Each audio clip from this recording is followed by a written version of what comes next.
नमस्कार, मैं पंडित Bhanu Pratap Narayan Mishra Dhumraketu Bhanu YouTube channel में आपका स्वागत करता हूं। आप जानते ही हैं मैं श्री गणेश कथावाचक हूं, ज्योतिष शिक्षक हूं और 12 दिन का एस्ट्रोलॉजिकल मैनेजमेंट कोर्स उन लोगों को कराता हूं जिनकी ज्योतिष सीखने में रुचि है। करवा चौथ आ रहा है।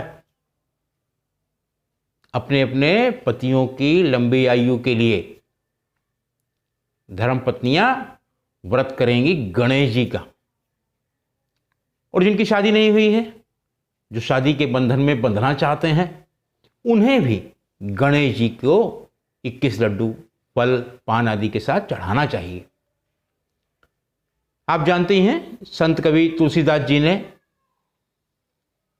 पत्नी के लिए क्या लिखा है और सीता जी से उन्होंने बुलवाया है। क्या बुलवाया है और ये कब बुलवाया है? जब श्री राम वन को जा रहे हैं, दशरथ जी ने उनको कहा कि मैं आपको 14 साल के वनवास पे भेज रहा हूं। तब सीता जी ने कहा मैं जाऊंगी।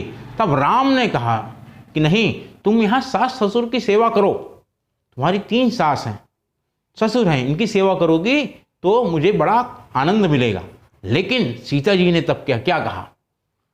मातु पिता भगनी प्रिय भाई, प्रिय परिवार सुहारद समुदाय, सासु ससुर गुरु सजन सहाय, सुत सुंदर सुशील सुखदाई, जहाँ लगी नाथ नेहु अरे नाते, पिया बिनुते अहि तरनी ते ताते, तनु धनु धाम धरनपुर राजू, पति विहीन सब शोक समाजू। तो अयोध्या कांड में श्री रामचरितमानस के संत तुलसीदास जी ने सीता जी से कहलवाया कि प्रभु, माता पिता बहन भाई, प्यारा परिवार, मित्रों का समुदाय, सास ससुर, गुरु स्वजन सहायक और सुंदर सुशील और सुख देने वाला पुत्र, हे नाथ, जहां तक स्नेह और नाते हैं, पति के बिना स्त्री को सभी सूर्य से बढ़कर तपाने वाले हैं। शरीर, धन, घर, पृथ्वी, नगर और राज्य, पति के बिना स्त्री के लिए यह सब शोक का समाज है, शोक का कारण है। अब अगर आप अपने पत्नी से आपका विवाद है, पति से विवाद है, तब ये सीता जी के कहे हुए वचन श्री राम को जो उन्होंने कहा, ये हम सबको ध्यान रखने वाली बात है। तो करवा चौथ गृहस्थ जीवन को महत्वपूर्ण बनाता है। आप सोचिए, पत्नी आपके सामने आपके आयु के लिए, आपके सुखद जीवन के लिए दिन भर निर्जला व्रत कर रही है, तो आपके मन में कहीं ना कहीं उसके प्रति जो है प्रेम तो उभरेगा ही उभरेगा। उसकी कही हुई पुरानी जो बातें हैं जो आपको परेशान करती रहती हैं, कटुता है, अहंकार है, कला क्लेश है, वो धीरे धीरे तो कम होगा ही होगा। और गणेश जी आप जानते ही हैं विघ्न हरता भी हैं और विघ्न करता भी हैं। तो करवा चौथ है 4 नवंबर को, बुधवार है उस दिन, और देखा जाए तो सप्ताह में बुधवार की स्थिति चतुर्थी ही है। और गणेश जी की तो आप जानते ही हैं चतुर्थी उनको बहुत प्रिय है। तो कार्तिक कृष्ण चतुर्थी को यह व्रत होगा। चंद्रोदय भी 8:30 बजे तक हो जाएगा। आप प्रसन्नता के साथ अपनी पत्नी के साथ व्रत करिए, और अगर आप खुद भी पत्नी के साथ व्रत करें तो आपको बड़ा आनंद मिलेगा। और हम लोगों को ये समझना भी चाहिए कि पत्नी ही पति के लिए व्रत करे, सब कुछ करे, धर्म करे, तो ये पतियों की भी जिम्मेदारी है कि पत्नी के लिए भी वो धर्म करे, करना चाहिए।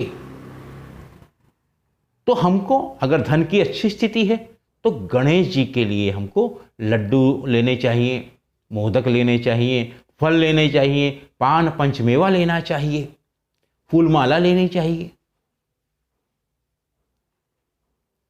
धन की अच्छी स्थिति नहीं है तो कोई चिंता की बात नहीं है, जितना है उतने में ही गणेश जी प्रसन्न हो जाएंगे।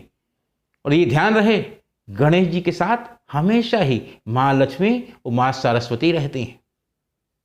मैं इसीलिए लोगों से बार बार निवेदन करता हूँ, अपना बताता हूँ, अनुभव देता हूँ कि भाई अगर गणेश जी की सेवा करोगे, गणेश जी से प्रार्थना करोगे तो आपके पास कभी भी धन की कमी नहीं रहेगी, बुद्धि विशाल रहेगी, आपकी बुद्धि बहुत बढ़िया रहेगी, बुद्धि विवेकपूर्ण हो जाओगे, क्योंकि गणेश जी तो विद्या वारिद बुद्धि विधाता हैं। तो गणेश जी की पूजा करिए आप उस दिन आराम से। और इसको ऐसे समझिए कि सावित्री ने पति को प्राण खींच के ले आई थी यमराज से, तो सावित्री जो है जब वो कर सकती है तो आप लोग क्यों नहीं कर सकते हैं। तो इस दिन जो है वो शिव, शिवा, गणेश और मंगल ग्रह के स्वामी हैं भगवान कार्तिकेय, उनकी साथ साथ चंद्रमा की पूजा होती है। पकवान से भरे हुए 10 करवे जो हैं वो मिट्टी के बने बर्तन कहे जाते हैं, करवे, उन्हें गणेश जी के सम्मुख रखते हुए गणेश जी से कहते हैं कि आप मुझ पर प्रसन्न हो, जो नारी व्रत करती है, और करवे में रखे लड्डू पति के माता पिता को वस्त्र धन आदि के साथ जरूर देना चाहिए। यहाँ एक बात मैं आपको बता दूं, गणेश जी की भक्ति उसे ही मिलेगी जो अपने सास ससुर की सेवा करेगा, माता पिता की सेवा करेगा। अगर वो नहीं करेगा तो गणेश जी की भक्ति उसे नहीं मिलेगी। रात्रि में चंद्रमा जब दिखाई दे तब चंद्रमा को अर्घ प्रदान किया जाता है। चंद्रमा के साथ गणेश जी को भी अर्घ देना चाहिए और चतुर्थी माता को भी अर्घ देना चाहिए, तब आपका व्रत पूर्ण होगा। ये ध्यान रहे कि खाने में आपको नमक का इस्तेमाल नहीं करना है, नमक राहु है, जैसे ही आपने नमक का इस्तेमाल किया तो आपका व्रत खंडित हो जाएगा। तो ऐसे आप गणेश जी की पूजा करें। ये कहा गया है शास्त्रों में कि ये व्रत 14 से 16 साल तक करना चाहिए। अगर शरीर ठीक नहीं है तो इसके बाद आप उद्यापन भी कर सकते हैं।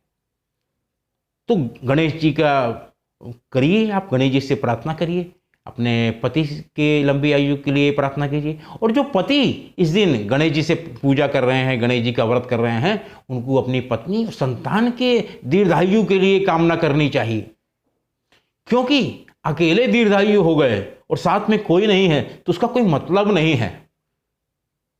अगर परिवार में रहना है, समाज में रहना है, संसार में रहना है, तो गणेश जी की आप इस दिन पूजा करें, निराहार रह के पूजा करें, दूर्वा जरूर उनको चढ़ाएं, शमी जरूर गणेश जी को चढ़ाएं, बेलपत्र जरूर उनको चढ़ाएं, तब गणेश जी आप पे बहुत प्रसन्न होंगे। इस विषय में आपका कोई और सवाल हो तो आप चैनल का टेलीफोन नंबर है 9810164171। धन्यवाद। जय गणेश।